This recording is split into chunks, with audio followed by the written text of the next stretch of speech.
What if the reason you need people to tell you you're okay is because your brain literally never learned how to do it itself? Not because you're weak, not because you're needy, but because something happened during the years when that skill was supposed to be built, and nobody told you it was missing. Right now, somewhere in the world, someone just refreshed their Instagram for the 4th time in 3 minutes. Someone is replaying a conversation from yesterday, looking for the exact moment they said something wrong. Someone achieved something genuinely impressive today, a promotion, a compliment, a finished project, and felt nothing but hollow 30 seconds later. And they have no idea why. If any version of that is you, then this video is made for you. Today we will be addressing the hidden secret of your childhood which makes you to seek validation constantly, and I need you to stay with me for the next few minutes. Because what I'm about to show you is not what you think it is. The hunger you feel for other people's approval? It is not a personality flaw. It is not narcissism. It is not weakness. It is your brain doing exactly what it was trained to do, running a program that was installed before you were old enough to know a program was being written. And here is the part that should genuinely alarm you. Most people run that program for their entire lives without ever realizing it exists. Let's change that right now. First, I want you to feel genuinely seen. Because the trap with this topic is that people describe it too vaguely. You care too much what people think, and you nod along without really recognizing yourself. So let me be specific. Let me describe what this actually looks like from the inside. You send a message and you feel fine. Then 30 seconds pass with no reply and something shifts. A low-grade unease you can't explain. You tell yourself you're being irrational. The unease gets louder. You check again. Or this one, someone gives you a compliment. A real one. Genuinely meant. And for about 30 seconds you feel it. This warm, bright flood of relief. And then it drains away, completely, like water through a cracked cup. And you're left in the exact same hollow place you were before, already waiting for the next one. Or maybe yours looks like this. You work harder than almost everyone around you, but you cannot let yourself rest. Because resting feels like falling behind, and falling behind feels, not just frustrating, but existentially dangerous. Like something bad will happen to you if you stop performing. Or maybe you're the person who mentally rewrites their own achievements before anyone else can criticize them. Oh, it was nothing, really. I just got lucky. Anyone could have done it. You say it before someone else says it first, because somehow that hurts less. Here's what connects all of those patterns. They are all the same program running in different costumes. They all trace back to the same root. And the root is not who you are. It's what happened to you. So what happened? That's exactly where we're going next, and the answer is going to be more neurological, more specific, and more surprising than you expect. To understand what created this hunger, we have to go somewhere most people are never taken. We have to go back to the moment your brain was being physically built. When you were born, your brain was, in neurological terms, massively incomplete. The upper floors, the parts responsible for self-reflection, emotional regulation, the ability to say, "I'm a good person who just made a mistake," those were still under construction. What you had, fully online and blazing from day one, was your survival brain, your threat detection brain, your emotional brain, the raw, wordless electricity of feeling. And here's the thing most people don't know: you could not regulate that electricity on your own. Not even close. Your nervous system was too immature. So what did you do? You borrowed someone else's. This is not a metaphor. This is the actual neuroscience. Infants co-regulate with their caregivers. The parent's calm nervous system literally helps stabilize the child's. Think of it this way: your emotional brain was like a house with no electricity installed yet. No lights, no heat, nothing running. But your caregiver's nervous system was the generator next door. And every time they picked you up, looked you in the eyes, and communicated, even without words. I see you, what you're feeling is real, you are safe. They were running a power cable into your house. Over hundreds and thousands of those moments, your own internal wiring began to form. Neuroscientists call those moments attunement. And they are not optional. Attunement is the literal biological mechanism through which a child builds what psychologists call an internal working model. A deep, felt, bone-level sense that you are okay, regardless of what the world outside is doing. It is the foundation of what I'll call, for the rest of this video, your internal compass. The thing that tells you who you are without needing anyone else to confirm it. Now here's where your story probably begins. Because for a lot of people, and I'd guess for you, the attunement process got quietly, systematically redirected. Not through abuse. Not through neglect in any obvious sense. Often through something that looked, on the surface, completely like love. Praise. You were praised, sometimes lavishly praised, for what you did, what you produced, how you performed. Perfect grade? The energy in the room lifted. Scored the goal? Faces lit up. Said something clever, or won something, or looked impressive? Warmth. Recognition. Connection. But here's what didn't happen enough. Nobody looked at you when you were just sitting there, being nothing in particular, and communicated, I see you. Nobody consistently sat with you in the difficult feelings and helped you understand what that raw electricity actually was. Nobody helped you build the language for your inner world, the confusion, the fear, the wonder, the effort, in a way that made it feel real and valid and worth paying attention to. The inside stuff. Your feelings, your intentions, your process. That wasn't what made the room light up. And your brain drew a conclusion. Not consciously. Not in words. But deep in the circuitry that was being laid down every single day. The outside is where good feelings come from. The outside is where safety lives. The outside is where I find out who I am. And so the internal compass never got fully calibrated. Instead, the brain built something else entirely, an external GPS completely functional. Highly sensitive. Constantly scanning the environment for signal. Perfectly engineered to do one thing. Find out from the world around you whether you are okay or not. Now pay close attention to what I'm about to say, because this is the thing that most people never connect. That GPS is still running. Right now. In you. Today. And every time you wait for a reply, every time a compliment evaporates, every time you brace before reading feedback, that is not anxiety. That is not insecurity.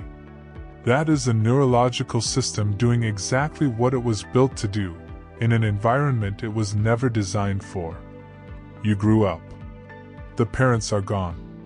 The teachers became bosses, colleagues, partners, strangers on the internet. And your nervous system did what any well-trained system does, it generalized. It took the program it was given and ran it everywhere. It kept asking the same question it has always asked.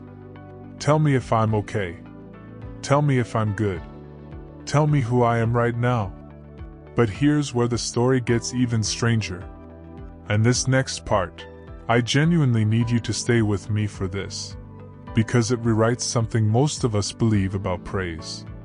In the late 1980s, America launched what was, in retrospect, one of the most well-intentioned psychological disasters in modern history. It was called the Self-Esteem Movement. California's state legislature created an actual, government-funded task force in 1984, built on a single premise. If you told every child they were special, smart, and wonderful enough times, you would produce a generation of confident, emotionally healthy adults. Schools adopted universal praise programs. Parents were coached to validate constantly. Good job, became the most spoken phrase in American parenting. Gold stars for everything. You can already feel where this is going, can't you? Researcher Carol Dweck spent years studying the children this movement produced, and what she found was a nightmare dressed up as success. Children who were repeatedly told they were smart, praised for their identity rather than their effort, became measurably more fragile. They were more likely to give up when challenged, more likely to lie about their test scores, more likely to tear down peers who outperformed them, more risk-averse, less creative, more desperate for the next hit of approval. An entire generation raised on praise, drowning in gold stars. And the outcome? A collective deepening of the very wound the praise was supposed to heal. Why? Because the praise was not building an internal compass. It was building a more sophisticated, more sensitive, more dependent external GPS. Here's the insight that should land like a stone dropped in still water. The tragedy of the validation-hungry adult is not that they were unloved. It is that they were loved for the wrong thing. Loved for the performance, not the person. And the brain, being ruthlessly logical, encoded that experience as a survival equation. Performance equals worth. Which means imperfect performance, or no performance, equals unworthiness. That equation does not stay in childhood. It follows you into every meeting, every relationship, every creative risk, every single day. It's why a single critical comment can undo a week of genuine progress. It's why you keep moving the finish line. It's not irrational. It is the precise, faithful execution of a program your brain wrote to keep you safe. But safe is not the same as free. And this is the moment in the script where we need to talk about what that program is actually costing you. Take a breath for a second. Because what I'm about to say is the heaviest part of this, and I want you to feel it rather than just understand it. If this is your story, if you have been living inside this particular exhaustion, then you have been doing something extraordinarily difficult for a very long time. You have been performing adequacy instead of inhabiting it. You have been running on borrowed fuel, drawing from an emotional well that was never fully filled, refilling it one approval at a time, watching it drain again, going back for more. And the cruelest part? The system is self-defeating by design. Every time you receive validation and feel that flood of relief, that's real. The dopamine is real, the warmth is real, the brief sense of okayness is real. But it was never designed to last. It was never designed to fill the specific absence you're trying to fill with it. It's like drinking salt water when you're dehydrated. The act of drinking feels like relief. The thirst comes back harder. And meanwhile, while you've been scanning the room, reading the temperature, calibrating yourself to other people's reactions, managing their feelings so they stay pleased with you, you have been slowly, steadily building a life around an audience that was never supposed to be your primary relationship. The audience was supposed to be yourself. That equation does not stay in childhood. It follows you into every meeting, every relationship, every creative risk, every single day. It's why a single critical comment can undo a week of genuine progress. It's why you keep moving the finish line. It's not irrational. It is the precise, faithful execution of a program your brain wrote to keep you safe. But safe is not the same as free. And this is the moment in the script where we need to talk about what that program is actually costing you. Take a breath for a second. Because what I'm about to say is the heaviest part of this, and I want you to feel it rather than just understand it. If this is your story, if you have been living inside this particular exhaustion, then you have been doing something extraordinarily difficult for a very long time. You have been performing adequacy instead of inhabiting it. You have been running on borrowed fuel, drawing from an emotional well that was never fully filled, refilling it one approval at a time, watching it drain again, going back for more. And the cruelest part? The system is self-defeating by design.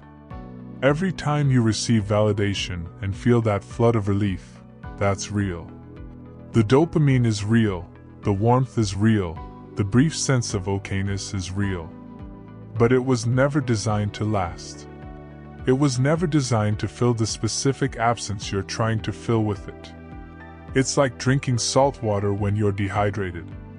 The act of drinking feels like relief. The thirst comes back harder. And meanwhile, while you've been scanning the room, reading the temperature, calibrating yourself to other people's reactions, managing their feelings so they stay pleased with you, you have been slowly, steadily building a life around an audience that was never supposed to be your primary relationship. The audience was supposed to be yourself. This is the internal storehouse that was never built during childhood. And here is the radical truth: you can build it now. Not through forced affirmations. Not through convincing yourself you're great. But through something far simpler: paying attention to yourself the way a genuinely good parent would have. Notice your effort and name it to yourself. Not for anyone else. Just as a fact. I handled that with more care than it deserved. I stayed with something difficult today. Witnessed. Filed away. Yours forever, in a place no one can take away. That practice of becoming a fair, witnessing presence to your own life is the slow, patient work of building the internal compass that was supposed to be built when you were small. It is not fast, but it is real. And every moment you do it, you are rewiring something that has been running the wrong program for decades. But there's one more layer to this I'd be doing you a disservice to skip. Because the validation seeker is almost always also a people pleaser. And the people pleasing is not, at its root, about wanting to be liked. It's about something far more primal: the terror of being someone else's disappointment. Because somewhere deep in the circuitry that was laid down early, a message got encoded. Your needs, your limits, no, these are inconveniences. And inconveniences are dangerous. They push people away. And if the people go, the generator shuts off, and the lights go out. So you say yes when you mean no. You make yourself smaller in rooms where you should be expanding. You carry other people's emotional weather as if managing it is your personal responsibility. Because somewhere along the way, you learn that when the people around you are unhappy, you might be the reason, and you'd better be the solution. Here is the philosophical shift that breaks this particular chain, and I want you to really sit with this sentence. You are not responsible for managing the emotional consequences of your own existence. Read that again. You are not responsible for managing the emotional consequences of your own existence. Someone else being disappointed by your boundary is not evidence that the boundary was wrong. It is evidence that they wanted something you couldn't give without betraying yourself. Two things can be true at the same time. You can be a genuinely good, caring person, and someone can be genuinely displeased with you. These facts do not cancel each other out. Learning to hold both of them at once, without collapsing, is what freedom from this pattern actually looks like. You don't become cold. You don't stop caring. You stop using other people's approval as the primary evidence that you're allowed to exist. Let me bring this all the way back to where we started. We started with a feeling. That specific, grinding exhaustion of waking up and having to earn your own okayness. Of bracing before feedback. Of watching a compliment dissolve in 30 seconds and feeling the hollow return like it never left. Now you know what that feeling actually is. It is the sound of a generator that has been running continuously for decades, powering a house that should long ago have been connected to its own grid. You have been outsourcing something that was always meant to be internal. Not because you chose to. Not because you are flawed.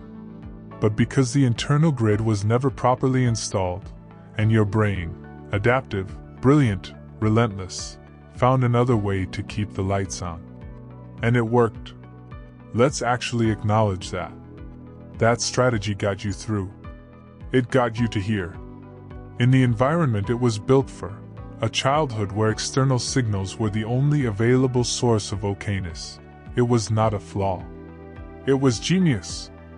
It was your brain doing the most sophisticated thing it knew how to do with the materials it had. But you are not in that environment anymore. And you are allowed to update the program. The work now is not to stop needing warmth and connection. Those are real human needs, and the goal is not to become an island. The work is to stop using other people's reactions as the primary answer to the question of your own worth. To start, slowly, carefully, building the internal architecture that lets you hold yourself through the moments when no one is watching and no one is applauding and the room is quiet. Because here is what the research ultimately points to, and what I want to leave sitting with you when this video ends. You were always good inside. Not because of what you produced. Not because of what you achieved. Not because of how people responded to you on any given day. The worth was there before the first gold star. Before the first approving look. Before the performance ever began. It has been there the whole time, buried under the program, waiting not to be earned, but simply to be noticed. The darkness of the emptiness is not that you are hollow. The darkness is that you have been looking for the key to your own house in somebody else's pocket. You are allowed to stop looking out there. You always were. Now I want to ask you something directly, and I genuinely want you to answer in the comments. Because this is the kind of question that usually lives alone inside people's heads and never gets said out loud. When was the last time you received exactly the validation you were hoping for, and it still wasn't enough? Because I think more people have that experience than will ever admit it. And there is something quietly powerful about naming it. Drop it below. You might be surprised how many people are reading it and thinking, that's exactly me. And if this channel is where you want to keep going deeper, into the psychology that quietly shapes everything you do, every relationship you have, every story you tell yourself about who you are, then subscribe. We go here every single week. The mind is worth understanding. Yours, especially.